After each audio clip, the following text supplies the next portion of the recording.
It's another edition of Time About the Movies, and I know this is a day late and a dollar short, but it's here, and consider this me preparing myself, because this is a big week of movies. We got 7 films to look at on this weekend before Halloween, October 24th, 2003 to be exact, so we have a lot to get to here. I've already wasted too much of your time already. Let's get to the reviews, and let's start off with the biggest new release of the weekend, and that is the introduction to the Zucker brothers into the Scary Movie franchise with Scary Movie 3, or Scary Movie 3. In fact, they don't really have a Matrix scene in this movie with those two in particular. There's sort of, with Eddie Griffin dressed up in the same costume as you see in the trailer, but the big Matrix parody comes when George Carlin appears as the architect, when Cindy has to go to the lighthouse, and she goes inside, and it's all of a sudden the architect from the Matrix Reloaded, which I guess it was a scene they added in later on because of the fact that I guess that character took off in particular. In fact, this whole movie had a lot of things going on behind the scenes, like Anthony Anderson's character turned out to be so popular in test screenings that he had to be rewritten into the film with more scenes, and they were shooting it while the film was already in post-production. But Scary Movie 3, you have here a mysterious killer tape circling around the ring. Once look at this tape, and you have 7 days left to live, and news reporter Cindy Campbell, once again played by Anna Faris, witnesses the videotape and tries to work out a way to prevent her death. But this is not the only mystery to appear. Crop circles have been appearing in the local farm for Tom, played by Charlie Sheen, and George, played by Simon Rex. And with help from Aunt Shaniqua, played by Queen Latifah, now, by the way, that's Signs, by the way, Cindy suspects that the aliens may be linked with the killer tape and now must work out both mysteries before it's the end of the world. Oh, and Simon Rex is also trying to have a rap career, which basically is 8 Mile. But, yeah, those are 3 of the main parodies in here. They also parody stuff like The Others, like I said, The Matrix Reloaded. But this is the first one without the Wayans brothers involved. And quite honestly, controversial opinion, these are probably my favorite ones in the series. Maybe it's because I'm such a David Zucker fan. I love the Airplane movies. I love the Naked Gun movies so much. Yeah, it's not that same caliber of comedy, but it's still much funnier than a majority of the spoof movies that are about to come out after this point. I mean, this is a film that is so... There's just so many things about it that I love about it so much. I think it's very funny stuff. It's got that Zucker Brothers style of comedy that's still very stupid but very smart at the same time. Like, I never pinpointed it until many, many times after I'd seen this movie that, Cameron Manheim plays the cop, and he was talking to Charlie Sheen all the time, and he was there when his wife got murdered, and she's wearing this hat. I never put it together until just the last couple times I've watched it, that in the first scene you see her with, that hat she's wearing gets bigger every time that they change it, that they go to another scene with her. Like, could not believe I did not see that. The first time around, and you think it's going to be something that's going to run throughout the entire movie, but it's only something that happens one time in the beginning. But Charlie Sheen's very good in the movie too. In fact, this was a big comeback year for him, because he had this, and then he had 2.5 Men going on at the same time. And Charlie Sheen is just perfect for these type of movies, because he did it so well with Hot Shots, and just everything about this movie is just so... It's stupid. It doesn't make any sense whatsoever at times, but it's still really freaking funny. This is the kind of humor I like. Leslie Nielsen as the president. I mean, like, anytime Leslie Nielsen's on screen in this movie, he steals the show. Like, he's the only guy in this movie that could get away with doing some pretty stuff that would be kind of controversial today, like rapping, quoting Tupac lyrics, or doing the hey how are you type of thing. But Leslie Nielsen makes it work because he is so committed to the craft here, and he just plays it so straight. I mean, what other actor around Leslie Nielsen's age can go around saying, "These men died for their country, send flowers to their bitches and hoes," and play it so seriously? That's the power of what Leslie Nielsen brings to the table here. All of his scenes are hilarious. I mean, when he's punching the special ed kids, that's just... this is a funny film. I mean, I really mean it when I say that I do love the Zucker Brothers Scary Movie movies over the Wayans Brothers movies. I mean, these movies get so ridiculously stupid whenever the Zucker Brothers take over, and it's just really funny stuff. I mean, this is the style of comedy that I'm so used to, and it just works. It just works on so many levels. I mean, I get more laughs out of these movies. These are PG-13 sequels too, and those are rare. For an R-rated movie that has PG-13 sequels, that's usually a death sentence right there. But Not with the scary movie films. They actually got better with it, is when you put them in there. Like, I mean, what more can I say, man? These are just really funny movies whenever the Zucker brothers are involved in. You know, again, my personal opinion, these are definitely the better movies. This probably is my favorite one of the series, considering that Scary Movie 4 is kind of a lesser film, and in terms of the story, it doesn't really connect as well as it does here. They do actually a pretty good job of connecting the story in this particular movie compared to what they do in the next movie, but at the same time, it's still a really fun film. I really love this movie a lot. Scary Movie 3, what more can I say? Next up is a comedy. Surely it wasn't intentional, but it's hilarious to think about this. Here's Cuba Gooding Jr. in the biggest mistake of his year in 2003. You thought Boat Trip was the worst thing he did? Boat Trip actually has some value to it. Radio does not.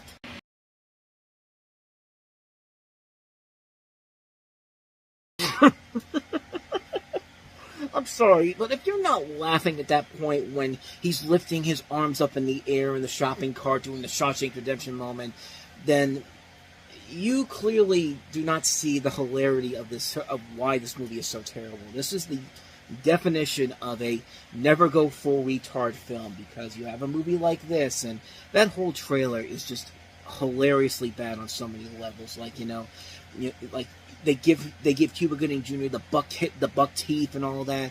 Like they make fun of the fact that he's mentally challenged, so he has retard strength, like that type of stuff. And then you got to have those moments that are supposed to be like the heartfelt moments of the film, and it just comes off as really fucking stupid, because this is a really bad movie. The article and the movie, this is based off of an article on Sports Illustrated called Something to Lean On, based on the true story of T.L. Hanna High School football coach Harold Jones, a young man with an intellectual disability. Gee, haven't heard that one before. I'm sorry, Harold Jones is the football coach, played by Ed Harris, and the young man with the intellectual disability is James Robert Radio Kennedy, played by Cuba Gooding Jr. And, so not only is it a movie where you never go full retard, but it's a film that is literally the Dead Poet Society thing again. It's Dangerous Minds. Like, he's not only mentally challenged, but he needs help in his educational abilities, so we're going to help him out. And the movie just comes off as a really big, disastrous mess of a film. And like, it would make even the real radio look at this and go, what the hell was I thinking saying yes to this? But it's just wasting too many good, talented people in here. I mean, Deborah Winger's in this movie. S. Eppa Merkerson from Law & Order's in here. Alfre Woodard is in this movie. Talented people being wasted on a film that is so...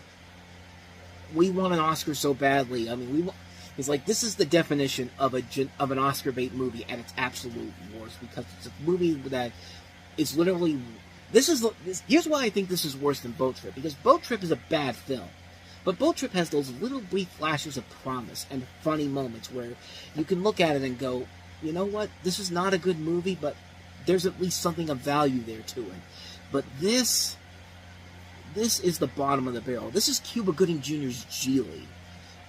I mean, and Geely had moments where it had some brief flashes of promise, even though that movie was complete garbage as well. But this did to Cuba Gooding Jr. what Geely did to Ben Affleck. It made him on the blacklist for a number of different years. Like, people did not want to hire him for anything. It took Cuba Gooding Jr. 10 years to get a legitimately big role again in Lee Daniels' The Butler. That's how long it took between this movie and that movie to get the attention that he had before this. Like, this is... What more can I say, man? This is complete garbage. This is a film that is just bad on so many levels. Like, this is a film that tries to play with your emotions so hard. It's a bad teacher movie. It's a bad movie about somebody who has a mental disability, retardation. Like, it's everything bad about movies like this. This is why Robert Downey Jr. did the thing he had to do in Tropic Thunder with that speech of never going full retard. He had to say it, but Ben Stiller was the one that wrote it. So yeah, this is the reason why Tropic Thunder, I believe, exists. Just so they can make that scene in Tropic Thunder, because this is what that scene was talking about. Movies like this, just they make you mad that these caliber talented people are wasting their time on this garbage. This is garbage, plain and simple. So yeah, that is Radio, and not good, not good indeed. But maybe we could turn the tide with our next movie, and that's Angelina Jolie in Beyond Borders.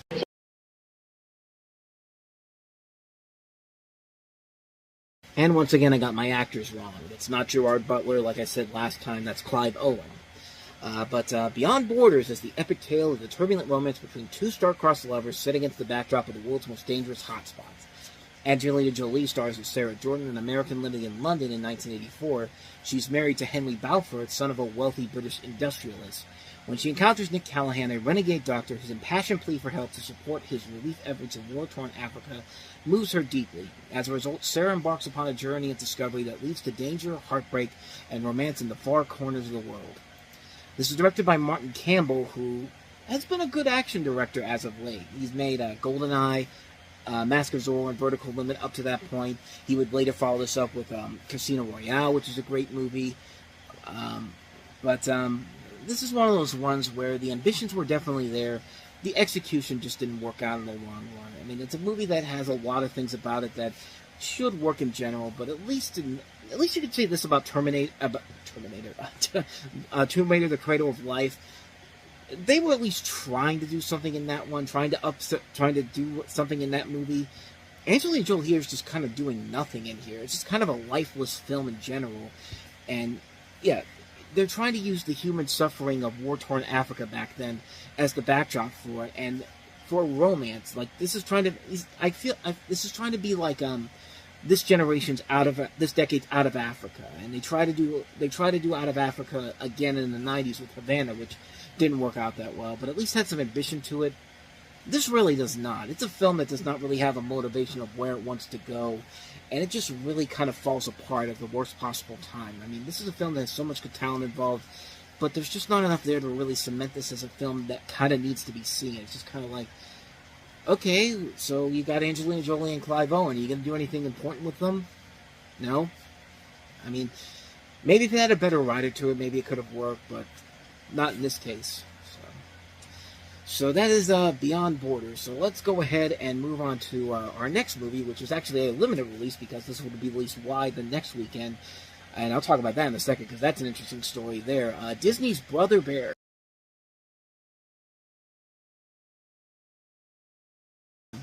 This is Brother Bear, and it's interesting what happened with this particular film because Disney decided to open this on November 1st, 2003, which was a Saturday, instead of releasing it on Halloween on October 31st. I guess the thinking is that, Halloween is that day, people are going to be out trick-or-treating, nobody's going to want to go to the movies, so we'll release it on Saturday and hope for the best. And didn't do too bad, considering it only had 2 days is on its opening weekend. Almost $20 million isn't nothing to scream about. Is nothing to be too upset about, at least until you look at the budget for this, which... Actually, the budget wasn't too bad. $46 million. I thought this was one of those... I could have sworn I thought this was one of those ones where the budget was actually much bigger, and it actually turned out to not be a profitable film. But, truth be told, it did pretty well, all things considered. But, that's the box office side of things. Let's talk about the movie itself. You have a story here where you have Joaquin Phoenix as an Inuit boy named Kenai, whose pursuit of a bear in revenge for a battle that he provoked in, which his older brother was killed. And he tracks it down, kills it, but the spirits, angered by this needless death, change Kenai into a bear himself as punishment. In order to be human again, Kenai must travel to a mountain where the northern lights touch the earth and learn to see through another's eyes, feel through another's heart, and discover the meaning of brotherhood.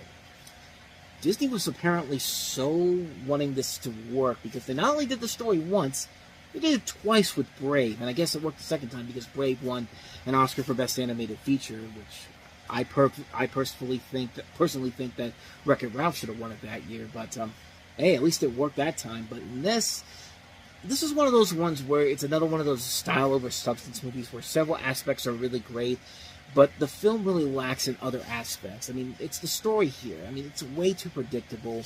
It's pretty much a buddy comedy, and you can pinpoint every single aspect of the story from a mile away. There's no surprise over the course of the film whatsoever. But not only that, the way the songs are put in here are poorly done. I mean, this is Phil Collins once again working on the music here, and I mean, this is his follow-up to Tarzan. And the songs are good. I mean, there is legitimately one good song in this movie that is criminally underrated. Take a Look Through My Eyes, which, that's probably my favorite song in the entire movie. But the songs are bad. They're poorly placed in really bad areas. They place these songs over moments where the situation itself should be at the center of the attention. There's a crucial scene where the revelation of the story takes place.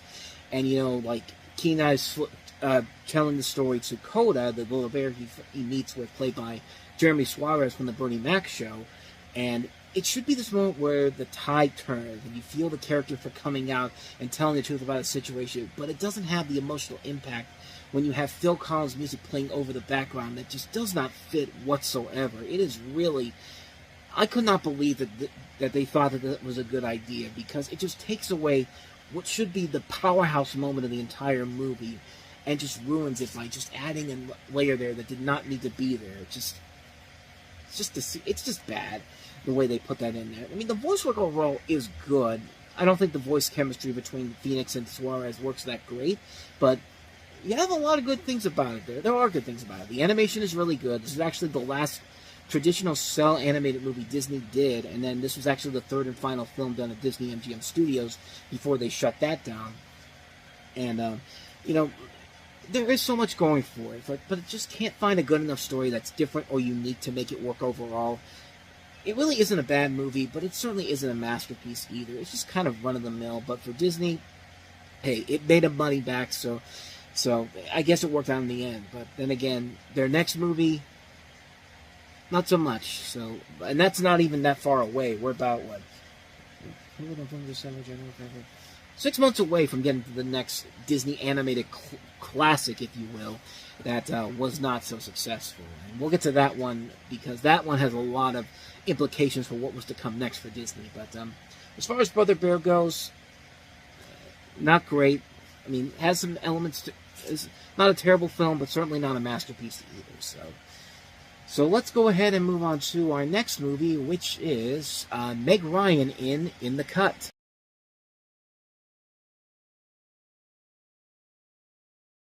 Yeah, the only reason this movie has any reason to be called the most anticipated movie of the fall was because Meg Ryan gets naked in it. That's literally what the big controversy was at the time. Oh, Meg Ryan's going to get naked in this. And that was literally the only reason why anybody was even really giving a crap about this movie. Because it's not that great of a film. This is directed by Jane Campion, who has done much better movies than this. And you have Meg Ryan starring as an English teacher who becomes personally entangled with a detective played by Mark Ruffalo, so Sally Bang the Hulk in this, I guess, investigating a series of gruesome murders in her Manhattan neighborhood.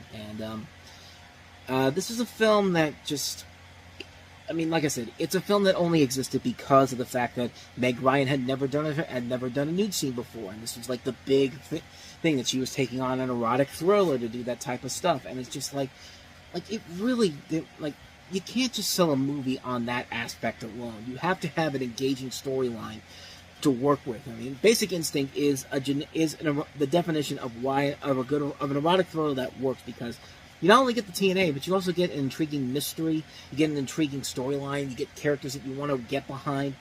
You don't want to get behind any of these characters whatsoever and what they're trying to accomplish here. It's pretty easy to figure out what the climax is going to be like, and if you want to see those news scenes, you can just go online and find them. I mean, they're so easy to find. Just type in the cut nude scenes. Boom, there you go. Like, you have no reason to watch this movie in particular, especially when you have to sit there for 2 hours of just nothingness.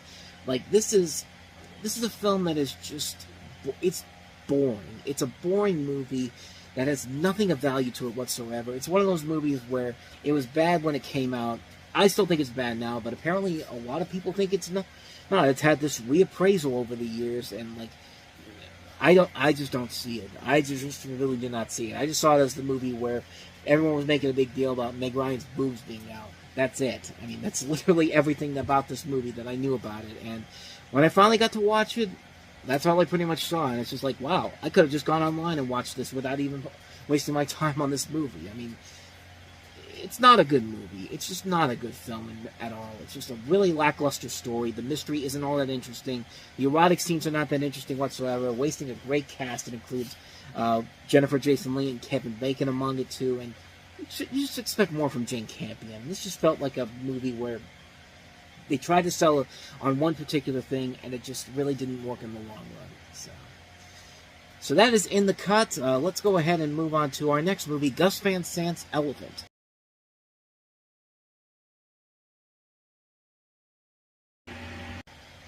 Well, you could say that Gus Van Sant's back in form here. I mean, maybe not the best form in general, but this is a story that takes place in Watts High School in the suburbs of Portland, Oregon, and chronicles the events surrounding a school shooting, heavily inspired by the Columbine High School massacre of 1999. The film begins a short time before the shooting occurs, following the lives of several characters both in and out of school who are unaware of what is about to unfold. And you have a lot of different new actors in here: John Robinson, Alex Frost, and this is actually the second film of Gus Van Sant's Death Trilogy, the first one being Gary, and the last one being Last Days, which all were based on actual events. Now, surprisingly, the film was controversial for its subject matter, and allegations of influence on the Red Lake shootings of, when was those? About a couple years after this movie came out in March of 2005.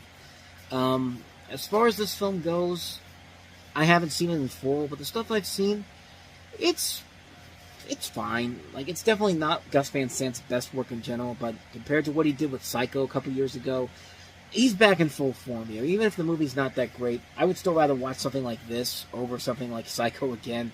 And it's not that it's a bad movie in general. There's a lot of things about it that are good, but it just really doesn't have a purpose to it. It's just like, hey, let's make a movie inspired by these events, and it'll just write itself. And it just really doesn't feel like it goes that way. It just kind of feels like, it just doesn't really...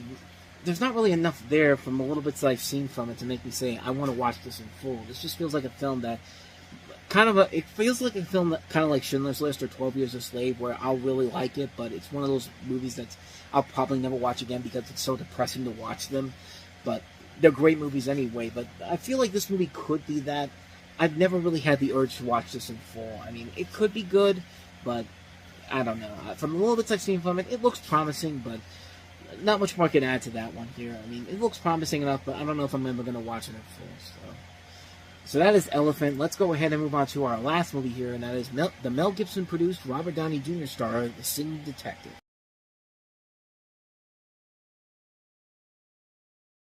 Another great, underrated Robert Downey Jr. movie. When hospitalized with an extreme case of psoriasis, novelist Dan Dark, played by Downey Jr., reworks his first book in his head. Feverish, paranoid, and prone to musical outbreaks, he confuses himself with his protagonist, a detective investigating the murder of a prostitute in 1950s Los Angeles. This is the film that features a star-studded cast, including David Dorfman from The Ring, Robin Wright Penn, Jeremy Northam, Katie Holmes, Mel Gibson, Adrian Brody, John Polito, Carla Gugino, Saul Rubinek, Alfre Woodard, Eddie Jones.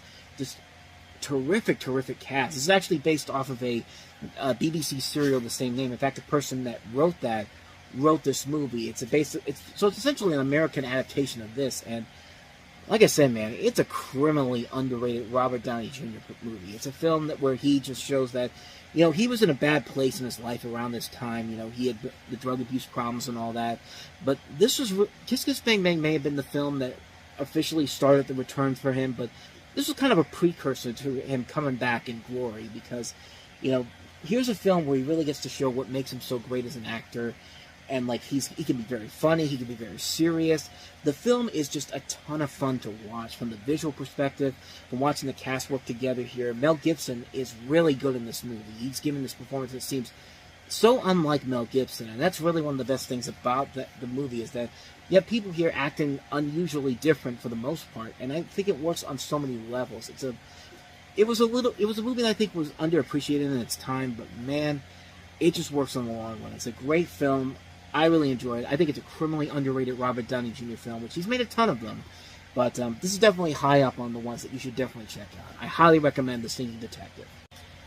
So we finally made it through all 7 movies. That's going to wrap this week's episode of Time About the Movies up. We'll head to Halloween weekend next time around with 3 movies, including Anthony Hopkins and Nicole Kidman in The Human Strain, the 2003 re-release of the Alien Director's Cut, and also Shattered Glass. We'll take a look at those 3 movies on the next episode. But until then, thank you so much for watching, and if you want to see more videos like this, please hit the playlist on the next page, check out the previous episode, and also don't forget to hit the like and subscribe button right there if you want to see more videos like this on this channel. So with that said, I'm off. I'll see you guys next time, and until then, as always, take care.